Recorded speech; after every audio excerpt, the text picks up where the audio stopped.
அருமையான தேவனுடைய பிள்ளைகளை, ஆண்டவராகிய இயேசு கிறிஸ்துவின் நாமத்திலே உங்கள் அனைவருக்கும் என்னுடைய வாழ்த்துதலை நான் தெரிவித்துக் கொள்ளுகிறேன். இந்த நாளிலும் கூட நாம் தியானத்துக்காக நாம் தியானிக்க இருக்கிற வேதத்தினுடைய தலைப்பு என்னவென்று சொன்னால், வேதாகம அடிப்படையில் பிள்ளைகளை வளர்ப்பது எப்படி. வேதாகம அடிப்படையில் நாம் பிள்ளைகளை வளர்க்க வேண்டும் என்று வேதம் நமக்கு நன்றாக போதிக்கிறது. நம்முடைய பிள்ளைகளை சிறு வயது முதல் கொண்டு நாம் வேதாகம அடிப்படையில் வளர்க்க வேண்டும் என்பது மிக முக்கியமானது. நான் சிறு பையனாக இருந்த பொழுது நான் தூங்குவதற்கு முன்பாக என்னுடைய அம்மா என் பக்கத்திலே படுத்துக்கொண்டு என் தலையை இப்படியே நீவிக்கொண்டே வேதாகம கதைகளை சொல்லுவார். இந்த வேதாகம கதைகளை சொல்லி அந்த கதைகளை கேட்டுக்கொண்டே தூங்கி விடுவேன்.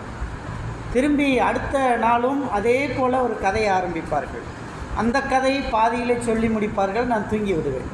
இப்படி ஒவ்வொரு நாளும் தன் தாய் எப்படி வளர்த்துகிறாளோ அப்படி தான் தன்னுடைய பிள்ளைகள் அதன் அடிப்படையில் தான் வளருவார்கள் என்று வேதவசனம் நமக்கு நன்றாக போதிக்கிறது. வேதத்தின் அடிப்படையில் ஒவ்வொரு குழந்தைகளும் தேவனால் கொடுக்கப்பட்ட ஒரு ஈவு என்று வேதவசனம் சொல்லுகிறது. All childrens are a gift of God. அனைத்து குழந்தைகளும் தேவனுடைய பரிசாக இருக்கிறது என்று நாம் பார்க்கிறோம். அது எந்த தாயின் வயிற்றில் பிறந்திருந்தாலும் சரி, ஒரு நல்ல பெற்றோரின் வயிற்றில் பிறந்திருந்தாலும் சரி, அல்லது அது மோசமான பெற்றோரின் வயிற்றில் பிறந்திருந்தாலும் அது தேவன் கொடுத்த ஒரு பரிசு என்று வேதம் சொல்லுகிறதை நாம் பார்க்கிறோம்.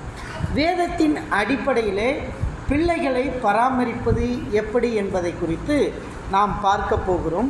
பிள்ளைகளுடைய விசேஷங்கள் என்ன என்பதையும் இந்த நாளிலே நாம் பார்க்க போகிறோம். நீதிமொழிகளின் புஸ்தகம் 22ஆம் அதிகாரம் 15வது வசனத்தை யாராவது ஒருவர் வாசியுங்கள்.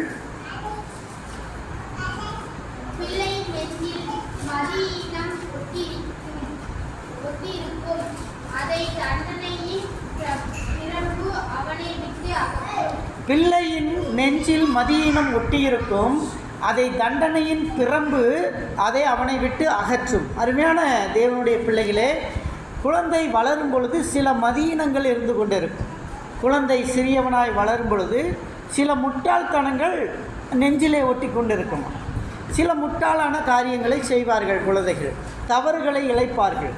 அப்பொழுதெல்லாம் தந்தையின் கண்டிப்போ அல்லது தாயின் கண்டிப்பு மிக மிக முக்கியமானதாக இருக்கிறது. ஒரு தாய் கண்டிக்கிறதும் ஒரு தந்தை கண்டிப்பதும் அந்த குழந்தை அதனுடைய மதியீனம் மாறுவதற்கு அது உதவியாக இருக்கிறது என்று நாம் பார்க்கிறோம். அல்லேலூயா, அல்லேலூயா. சிறு வயதில் தேவனை தேடினவர்கள்தான் வரும் நாட்களில் உலகத்தில் சாதனையாளர்களாய் மாறினார்கள். தாவீது அரசனை குறித்து தெரியும். தன்னுடைய வீட்டிலே ஒரு சாதாரண சிறுவனாக இருந்தான். அவன் உள்ள மகன்களில் ரொம்ப சின்ன பையன். அவனை ஆடு மேய்க்க அனுப்பினார்கள். ஆடு மேய்த்து கொண்டிருந்தான். வனாந்திரத்தில் ஆடு மேய்க்கும் பொழுது அவன் தேவனை துதித்து பாடல்களை பாடிக்கொண்டிருந்தான். கின்னார இசை தாவீது வாசிக்கும் பொழுது அவன் கின்னார இசையில் வல்லவனாக இருந்தான். கின்னாரம் என்று நாம் பழங்காலத்திலே பார்க்கிறோம். கின்னாரம் என்ற ஒரு மியூசிக்கல் எக்யூப்மெண்ட் இருக்குது. அந்த கின்னாரத்தை அழகாக இசைக்கக்கூடியவன் இந்த தாவீது. அவன் ஒவ்வொரு பாடல்களையும் இந்த கின்னார இசையில் அழகாக பாடிக்கொண்டே இருப்பான். அப்படி அவன் பாடும் பொழுது எல்லாம் இந்த கின்னார இசை அநேகரை தொடும். சில நேரங்களில் பிசாசு பிடித்தவர்கள் கூட அவனது பாடல்களிலிருந்து அந்த பிசாசு பிடித்தவர்களும் வெளியே அந்த பாட்டின் மூலமாக பிசாசு ஓடிவிடும் என்று தாவீதினுடைய கின்னாரங்களை நாம் பார்க்கிறோம். தாவீது காட்டிலே ஆடு மேய்த்து கொண்டிருக்கும் பொழுது, தாவீது காட்டில் ஆடு மேய்க்கும் பொழுது அவன் ஒரு கரடியை சந்திக்க நேர்ந்தது. கரடியை அவன் சந்தித்தாக வேண்டும் என்ற ஒரு சூழ்நிலை வந்தது. அருமையான தேவனுடைய பிள்ளைகளே, நம்முடைய வாழ்க்கையில் அநேக கரடிகளை நாம் சந்திக்க வேண்டிய நேரம் வரலாம். கரடி போன்ற சோதனைகள் வரலாம். தாவீதுக்கு கரடியை சந்திக்கிறதுக்கு கர்த்தர் அனுமதித்திற்கு காரணம், அதன் பிறகு அவன் ஒரு சிங்கத்தை சந்திக்க வேண்டும். ஒரு சிங்கத்தை சந்திப்பதற்கு முன்பாக அவன் கரடியை வென்றாக வேண்டும். ஆகவே அவனை கரடியை சந்திக்க அனுமதித்தார். கரடியை வென்றான். கரடியை வென்ற பிறகு அவனால் சிங்கத்தை சந்திக்க வேண்டியிருந்தது. அடுத்த சிங்கம் அதைவிட கொடூரமானது. அந்த சிங்கத்தை அவன் சந்திக்க வேண்டும். ஏனென்று சொன்னால் அதைவிட கொடூரமான கோலியாத்தை அவன் சந்திக்க வேண்டும். அதற்காக அவனுக்கு சிங்கத்தை சந்திக்க வேண்டிய ஒரு நேரம் வந்தது. அவன் சிங்கத்தையும் கொன்றான். அதன் பிறகு கோலியாத் என்ற ஒரு அரக்கனை சந்திக்க கர்த்தர் அனுமதித்தார். கோலியாத்தை அவன் சந்திப்பதற்கு காரணம் என்னவென்று சொன்னால், அவன் கோலியாத்தை சந்தித்தால்தான் சவுல் அரசனை சந்திக்க வேண்டியிருக்கிறது. அல்லேலூயா. சவுல் என்ற கொடூர அரசனை சந்திக்க வேண்டியிருக்கிறது. அந்த கொடூர அரசனை அவன் சந்தித்தால்தான் அவன் இஸ்ரவேல் நாட்டுக்கு அரசனாக முடியும். அல்லேலூயா. இன்றைக்கு இருக்கிற பிள்ளைகளே, உங்களுடைய வாழ்க்கையிலே அநேக கரடிகள் வரலாம், அநேக சிங்கங்கள் வரலாம், அநேக கோலியாத்துக்கள் போன்ற போராட்டங்கள் வரலாம். இவையெல்லாம் சந்திக்கும் பொழுதுதான் ஒரு நல்ல பதவியையும் நல்ல ஒரு போஸ்டிங்கையும் நல்ல ஒரு படிப்பு நிலையை நாம் அடைய முடியும் என்பதை நாம் நினைவில் கொள்ள வேண்டும். தேவனுடைய பிள்ளைகளே, நீதிமொழிகள் 22:6 வாசியுங்கள். நீதிமொழிகள் 22:6.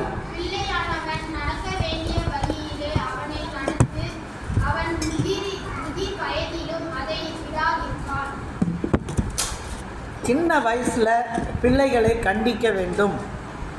பிள்ளைகளை கண்டித்து வளர்த்த வேண்டும். சிறு வயதிலே பிள்ளைகளை கண்டித்து வளர்த்தும் பொழுது அது வயதாகும் பொழுது அந்த குழந்தை கண்டிப்போடு வளரும் என்று வேதவசனம் நமக்கு சொல்லுகிறதை நாம் பார்க்கிறோம். பிள்ளைகள் அவ்வளவு விசேஷித்தவர்களாக இருக்கிறார்கள். 1 தீமோத்தேயு புஸ்தகம் 5ஆம் அதிகாரம் 8வது வசனத்தை வாசிப்போம். 1 தீமோத்தேயு 5ஆம் அதிகாரம் 8வது வசனத்தை நாம் வாசிப்போம்.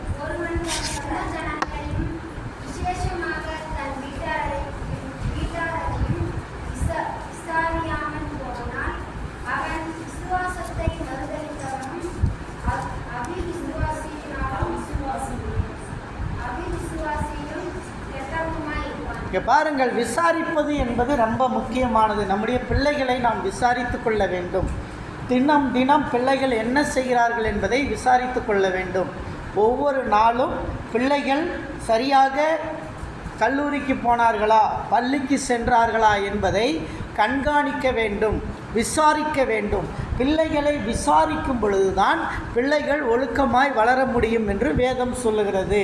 ஆகவே நிறைய பிள்ளைகள் ஒருவேளை பெற்றோர் விசாரிப்பது எதற்காக, இவர்களுக்கு தேவையில்லாத வேலை, நாங்கள் பள்ளிக்கு ஒழுங்காய் செல்ல மாட்டோமா என்று சொல்லி என்னை போய் விசாரித்து கொண்டு இருக்கிறார்களே என்று சொன்னால், விசாரிக்கும்படியாக தேவன் கேட்டிருக்கிறார். அல்லேலூயா, அல்லேலூயா. பிள்ளைகளை விசாரிக்கும்படியாய் தேவன் கேட்டிருக்கிறார். பிள்ளைகளை விசாரிக்கும்படியாய் தேவன் அர்ப்பணித்திருக்கிறார். நீதிமொழிகளின் புஸ்தகம் 127 3 முதல் 5 வசனங்களை வாசியுங்கள். பிள்ளைகளுடைய மகத்துவம் அதிலே புரியும். நீதிமொழிகள் 127 3 5. 127 சங்கீதம் 127 சங்கீதம் 127 5 3-5. கொந்தளிக்கும் ஜலங்கள் நமது ஆத்துமாவின் மேல் புரண்டு போயிருக்கும் என்று இஸ்ரவேல் இப்பொழுது சொல்வதாக, நம்மை அவர்களுடைய பக்தருக்கு இரையாக ஒப்புக்கொள்ளாதிருக்கிற கர்த்தருக்கு ஸ்தோத்திரம். வேடனுடைய கண்ணின் இல்லைம்மா, நான் சங்கீதம் 127 5 படி 3 பலவான் கையில் உள்ள அம்புகளுக்கு ஒப்பாய் இருக்கிறார்கள். இந்த வசனத்தில் பிள்ளைகளை பற்றிய 3 காரியம் சொல்லுகிறது. ஒன்று, பிள்ளைகள் கர்த்தரால் வரும் சுதந்திரம்னு சொல்லுது. இந்த வசனத்தில் பிள்ளைகள் கர்த்தரால் வரும் சுதந்திரம். முதல் காரியம், உங்கள் பிள்ளைகளை குறித்து சொல்லுங்கள். கர்த்தரால் கொடுக்கப்படும் சுதந்திரம். It is gift of God. Your childrens are the gift of God. உங்கள் பிள்ளைங்க தேவனுடைய பரிசு, தேவன் கொடுத்த கிஃப்ட். இது முதல் காரியம். 2, உங்கள் பிள்ளைகள் பலவான் கையில் உள்ள அம்பு. உங்கள் பிள்ளைகளை சாதாரணமாக நம்ம நினச்சிக்கிறது, ரொம்ப கேவலமாக நம்ம பேசுகிறது. பிள்ளைகளை கேவலமாய் பேசுவதை விட்டு விடுங்க. பலவான் கையில் உள்ள அம்பு நம்முடைய பிள்ளைகள். அல்லேலூயா, அல்லேலூயா. பலவான் கையில் உள்ள அம்பு எப்படி எதிரிகளை துளைக்குமோ அப்படி ஒரு வாழ்க்கையையும் ஒரு குடும்பத்தையும் நிலைநிறுத்துவது பிள்ளைகள். அல்லேலூயா. இரண்டாவது காரியம், பிள்ளைகள் பலவான் கையில் உள்ள அம்பு. மூன்றாவது காரியம், ஒளிமுக வாசலில் அமர்ந்து பேசுவார்கள். 3 காரியங்கள் இதில் சொல்லியிருக்கு பிள்ளைகளை பற்றி. there is a 3 characters represented about children. பிள்ளைகளை பற்றி 3 காரியங்கள் சொல்லப்பட்டிருக்கு.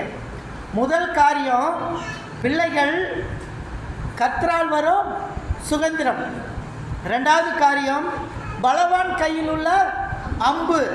மூன்றாவது காரியம், உங்கள் பிள்ளைகள் ஒளிமுக வாசலில் அமருவார்கள். என்ன காரணம்? ஒளிமுக வாசலில் போய் ஏன் அமருவாங்க? நியாயம் அங்கே தான் நடக்கும்.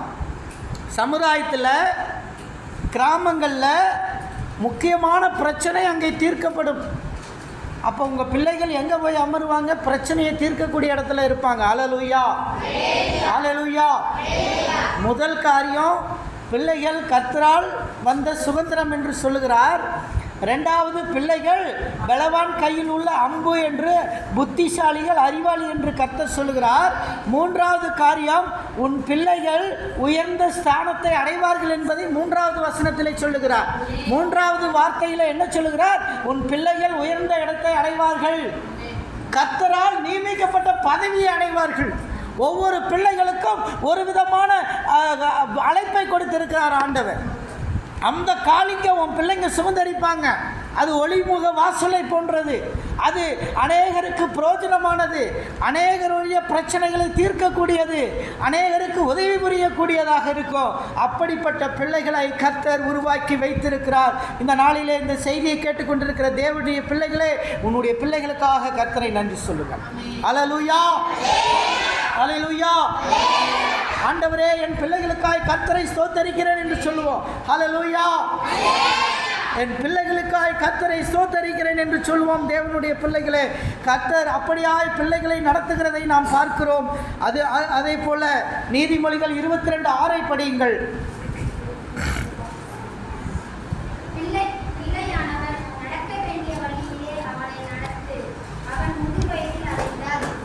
பிள்ளையாண்டவனை நடத்த வேண்டிய வழியிலே அவனை நடத்து, அவன் வயதானாலும் விடாதிருப்பான். அருமையான தேவனுடைய பிள்ளைகளே, உங்கள் பிள்ளைகளை பைபிள் வாசிக்க சொல்லுங்கள். ஜபத்தில் ஒழுங்காக உட்கார வைங்க, கண்டித்து நடத்துங்க. ஜபத்தில் கை கட்டி உட்கார வைங்க. 2 அடி அடிப்பது தவறு அல்ல. நம்ம பிள்ளைகளை வேத வசனம் சொல்ல பணியுங்கள், வேத வசனத்தை பேச வையுங்கள். நம்முடைய பிள்ளைகள் என்றைக்கு வேத வசனத்தை பேச ஆரம்பிக்கிறார்களோ அன்றைக்கு நம்முடைய பிள்ளைகள் உயர்ந்த இடத்திற்கு போய் கொண்டிருக்கிறார்கள் என்று அர்த்தம். அல்லேலூயா, அல்லேலூயா. நம்முடைய பிள்ளைகள் வேத வசனத்தில் நிரப்ப வையுங்கள். வேத வசனத்தை சொல்லுங்கள். வேத வசனத்திலே அவர்கள் ஆணித்தரமாய் அவர்கள் அனுதினமும் நடக்க வையுங்கள். வேதத்தின் வார்த்தைகளை கீழ்ப்படிய செய்யுங்கள். எபேசியரின் புஸ்தகம் 6ஆம் அதிகாரம் 1 - 4 வசனங்களை வாசிக்கும்படி அன்போடு கேட்டுக்கொள்கிறேன். பிள்ளைகளே, உங்கள் பெற்றோருக்கு எப்படி கீழ்ப்படிங்க? கர்த்தருக்குள் கீழ்ப்படிங்க. அல்லேலூயா. Because of God, because of our Lord Jesus Christ, you should obey the parents.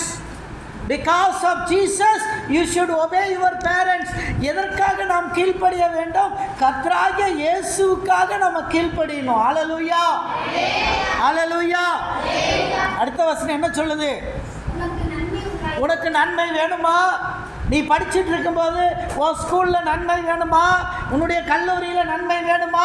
நீ வேலை செய்கிற இடத்துல நன்மை வேணுமா? நீ சம்பாதிக்கிற சம்பாதியத்தில் நன்மை வேண்டுமா?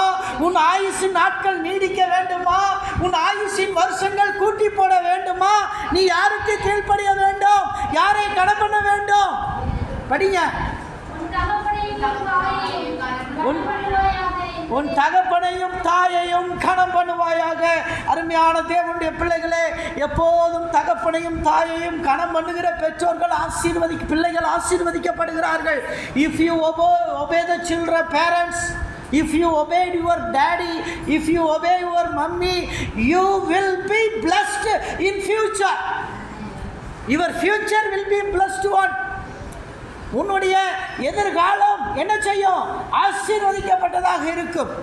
வயநாட்டில் ஒரு பெரிய பிரச்சனை நடந்தது, உங்களுக்கு தெரியும். ஒரே இரவு திடீரென்று சொல்லி ராத்திரியிலே உறங்கிக் கொண்டிருந்த உயிர்கள் அப்படியே மண்ணில் சரிந்து போனன. பல உயிர்கள் தண்ணீரில் அடித்து செல்லப்பட்டு 100 கிலோமீட்டர் தூரத்தில் இறந்து போன பிணங்கள் ஒதுங்கின பிணத்தை கை தனியாக, கால் தனியாக, தலை தனியாக ஒவ்வொரு பகுதிகளையும் தனித்தனியாக எடுத்தார்கள். அது மிகவும் கோரமான சம்பவமாக தெரிந்ததை நாம் பார்த்திருக்கிறோம். அவர்கள் யாரும் நினைத்து பார்த்திருக்க மாட்டார்கள். அந்த நேரத்தில் அந்த நடந்த அந்த சம்பவத்துக்காக அநேக தலைவர்கள் வந்தார்கள். ஒரே நாளிலே ராகுல் காந்தி அவர்களும் பிரியங்கா அவர்களும் வந்தார்கள். அதே நேரத்தில் அடுத்தது சில மணித்துளி நேரங்களிலே கேரளாவின் முதல்வர் வந்தார். இப்படி இருவர்களும் அவங்களுடைய பயணங்கள் ஒரு அரை மணி நேர வித்தியாசத்தில் வந்தார்கள். அந்த ராகுல் காந்தி வந்த பொழுது அவர் ஒரு காரியத்தை சொன்னதை நான் உங்களிடத்தில் நினைவு கூறுகிறேன். உங்களுடைய மரணங்களை பார்க்கும் பொழுது என் தந்தை இறந்த வேதனையின் சமமாக என் தந்தை இறந்த பொழுது நான் எந்த அளவுக்கு வேதனைப்பட்டேனோ அதே வேதனை இதை பார்த்து நான் அடைகிறேன் என்று சொன்னான். அல்லேலூயா.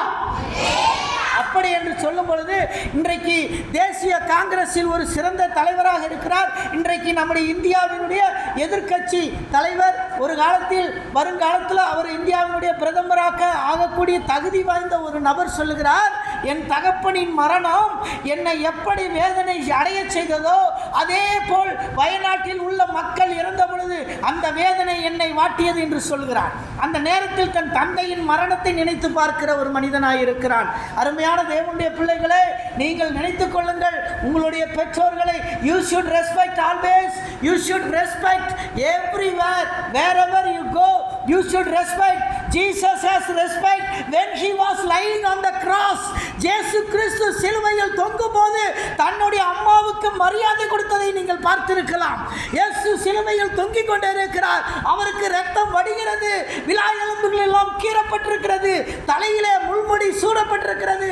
வேதனையிலே தொங்கிக் கொண்டிருக்கும் பொழுது தன் தாயை பார்த்து அம்மா அதோ உன் மகன் என்று சொல்லுகிறாரே, தன் தாயை அந்த இடத்திலே மரியாதை செலுத்தினதை நாம் பார்க்கிறோம். அருமையான தேவனுடைய பிள்ளைகளே, அருமையான தேவனுடைய பிள்ளைகளே, இதை நாம் யோசிக்க வேண்டும், இதை நாம் யோசிக்க வேண்டும், இதை நாம் சிந்திக்க வேண்டும். ஆண்டவராகிய இயேசு கிறிஸ்து சிலுவையில் தொங்கும்போது கூட தன்னுடைய அம்மாவுக்கு செய்ய வேண்டிய மரியாதையை செய்துவிட்டு போனார். அல்லேலூயா, அல்லேலூயா. மரிக்கும் சில மணி நேரத்தில் ஒரு மகன் தன்னுடைய மரணத்தை ஒரு தாய் கண் முன்னால் பார்க்க வேண்டும் என்றால் அதை போல ஒரு உலகத்திலே ஏற்படக்கூடிய பெரிய துயரம் அதுதான். ஒரு மகனுடைய மரணத்தை ஒரு தாயினால் தாங்க முடியாது.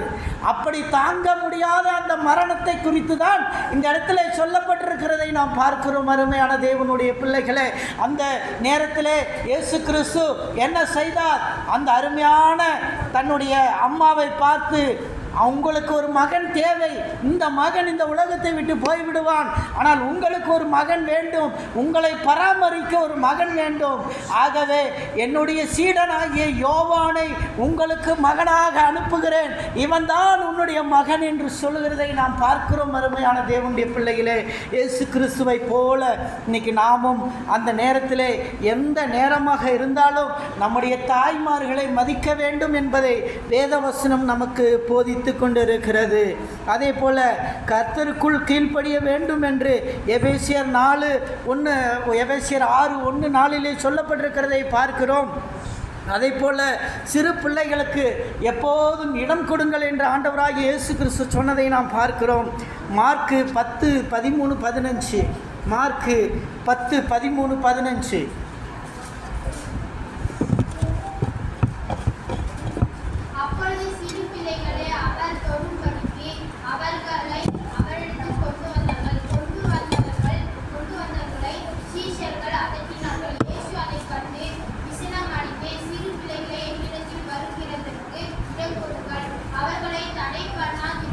இந்த இடத்துல பார்க்கிறோம். இயேசு கிறிஸ்து சிறு பிள்ளைகளை அவரிடத்தில் வருவதற்கு இடத்தை கொடுங்கள் என்று சொன்னார் என்று பார்க்கிறோம். அப்படி என்று சொல்லும் பொழுது சிறு குழந்தைகளை இயேசு கிறிஸ்து மிகவும் அருமையாக நேசிக்கிறார். அருமையான தேவனுடைய பிள்ளைகளை அருமையாய் நேசிக்கிறார். சிறு பிள்ளைகளை மிகவும் நேசிக்கிற ஆண்டவராய் இருக்கிறார். ஹல்லேலூயா. உங்களை எல்லாம் யார் நேசிக்கிறா?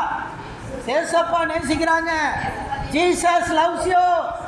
Jesus loves you. Jesus loves you. உங்களை இயேசு நேசிக்கிறார். இயேசு நேசிக்கிற பிள்ளைகள் எப்படி இருக்க வேண்டும்? ஒழுக்கமான பிள்ளைகளாக இருக்க வேண்டும். நல்ல பிள்ளைகளாக இருக்க வேண்டும். வேதத்தை வாசிக்கிற பிள்ளைகளாக இருக்க வேண்டும். இயேசு உங்களை நேசிக்கிறவராக இருக்கிறார். அதே வசனம் சொல்லுகிறது, பிள்ளைகளை ஏற்ற சிச்சையிலெல்லாம் வளர்த்துங்க. எபேசியர் 6:4 சொல்லுகிறது, கர்த்தருக்கு ஏற்ற சிச்சையிலும் போதனையிலும் அந்த பிள்ளைகளை வளர்த்துங்க. அப்படியெல்லாம் சொல்லியாச்சு. பிள்ளைகள் மீது கோபம் மூட்ட வேண்டாம். கொலோசியர் 3:21 சொல்லுது. நிறைய நேரங்களில் பெற்றோர்கள் பிள்ளைகளை டென்ஷன் பண்ணி விடுவோம். படிங்க.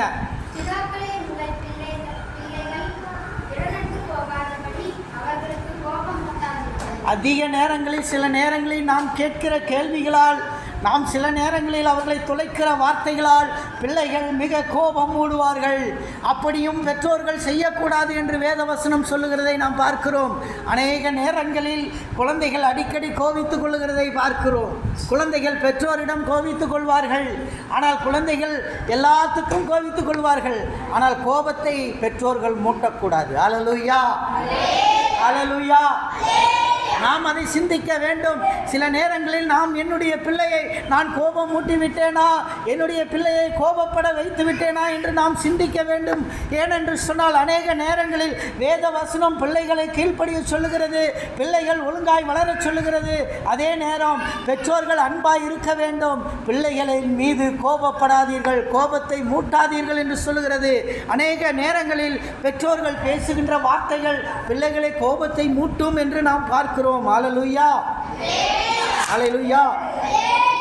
மார்க் 10:13-6 வசனங்களை பார்க்கிறோம். இயேசு அந்த சிறு பிள்ளைகளை கட்டி அணைத்து ஆசீர்வதித்தார் என்று பார்க்கிறோம். ஹல்லேலூயா. பிள்ளைகள் இயேசுவால் கட்டி அணைக்கப்பட்டு ஆசீர்வதிக்கப்படுகிறார்கள். ஆண்டவராகிய இயேசு கிறிஸ்து பிள்ளைகள் மீது அன்பு செலுத்துகிறார். இன்னைக்கு உங்கள் மீதும் உங்கள் குழந்தைகள் மீதும் நீங்கள் அன்பு செலுத்த வேண்டும். பெற்றோர்கள் தன்னுடைய பிள்ளைகள் மீது அன்பு செலுத்த வேண்டும். பிள்ளைகளை ஆசீர்வதிக்க வேண்டும். பிள்ளைகளை ஆசீர்வதிப்பதை அன்றி சபிக்காதிருங்கள் என்று சொல்லியிருக்கிறது வேதவசனம். அநேக நேரங்களில் பிள்ளைகள் நம்மிடத்திலே கோபங்களை செய்யும் பொழுது, நம்மை டென்ஷன் செய்யும் பொழுது, நாம் சில நேரங்களில் பிள்ளைகளை சபித்து விடுகிறதை நாம் பார்க்கிறோம். வாயினால் சபித்து விடுகிறோம். நிறைய குடும்பங்களிலே அது நடக்கும். வயதானவர்கள் பிள்ளைகளை சபிப்பார்கள்.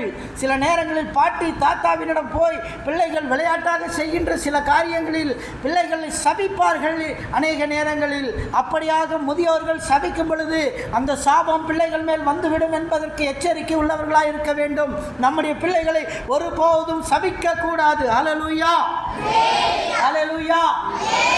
நம்முடைய பிள்ளைகளை எல்லளவும் சபிக்க கூடாது.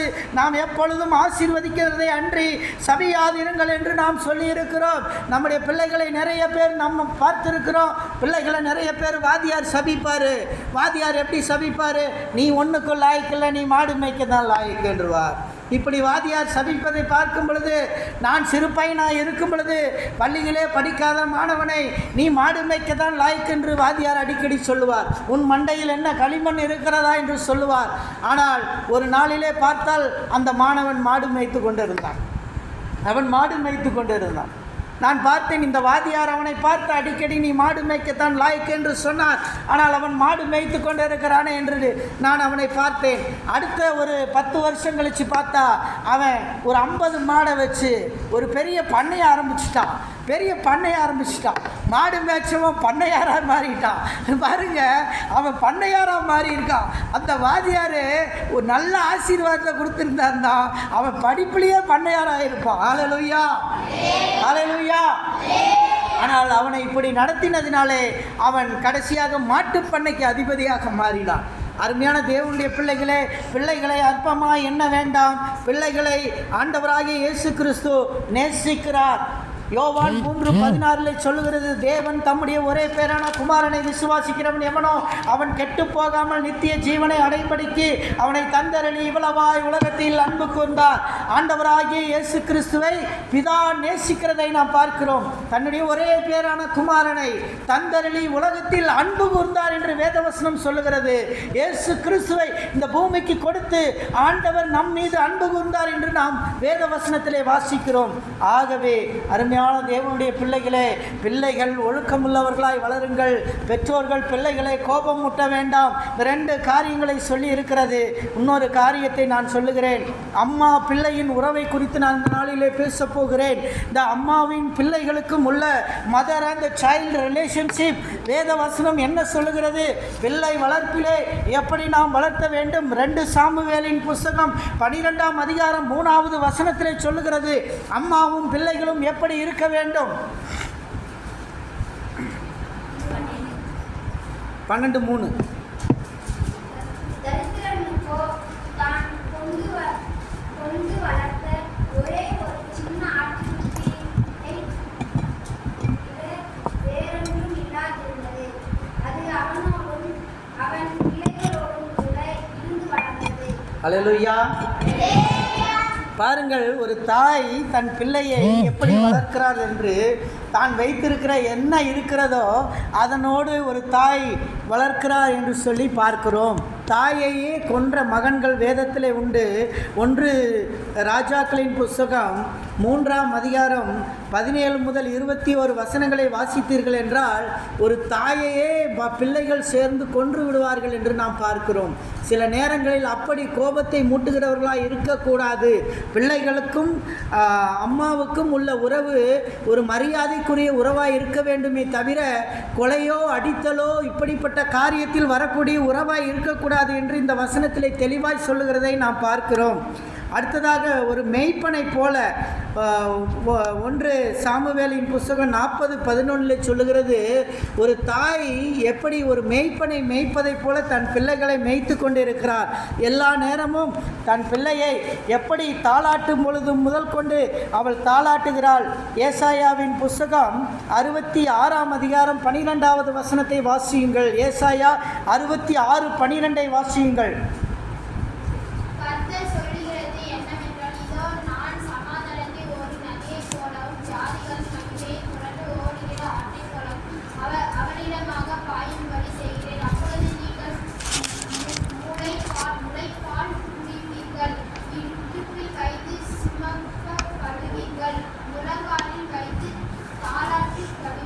இது ஒரு தாயினுடைய அன்பை இங்கே கொடுக்கப்பட்டிருக்கிறதை நாம் பார்க்கிறோம். தாயினுடைய முளைப்பாலை குடித்த பிள்ளைகள், 2 இடுப்பில் வைத்து சுமக்கப்பட்ட பிள்ளைகள், மடியில் வைத்து தாளாட்டப்பட்ட பிள்ளைகள், 3 காரியங்கள் அங்கே சொல்லுகிறது. தாயினுடைய பராமரிப்பை அங்கே கொடுக்கப்பட்டிருக்கிறதை பார்க்கிறோம்.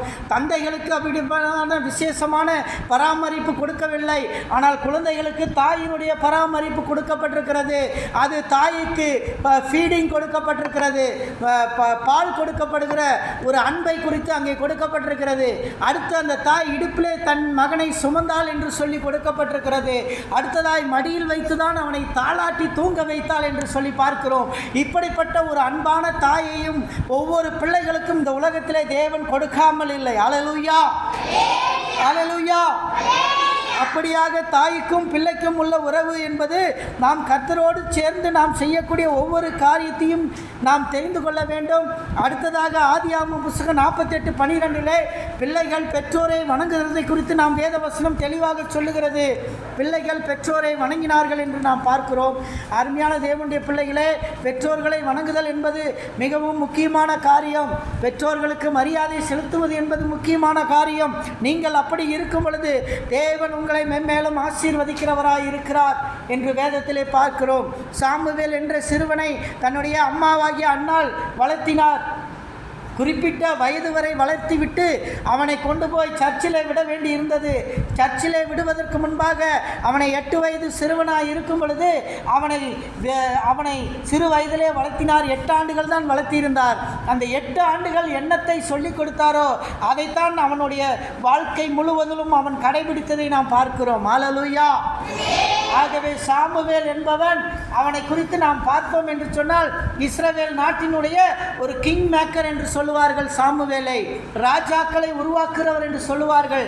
அப்படிப்பட்ட ராஜாக்களை உருவாக்குகிற ஒரு மகனை பெற்றெடுத்த அந்த தாய் எவ்வளவு விசேஷமானவர் என்று பாருங்கள். 8 ஆண்டுகள் மட்டுமே வளர்த்தி இருக்கிறாள். அந்த 8 ஆண்டுகளில் தன்னுடைய மகன் ஒரு பெரிய அரசியலிலே ஒரு பெரிய மாற்றத்தை செய்ய போகிறான். அவன் ஒரு கிங் மேக்கராய் வருவதற்கு தாய் 8 ஆண்டுகள் பயிற்சி கொடுத்திருக்கிறாள். தாயினுடைய பயிற்சி மிக மிக முக்கியமானதாக இருக்கிறது, மிக மிக அவசியமானதாக இருக்கிறது. அருமையான தேவனுடைய பிள்ளைகளை, இதையெல்லாம் நாம் உணர்ந்து கொள்ள வேண்டும். விசேஷமாக நம்முடைய தாய்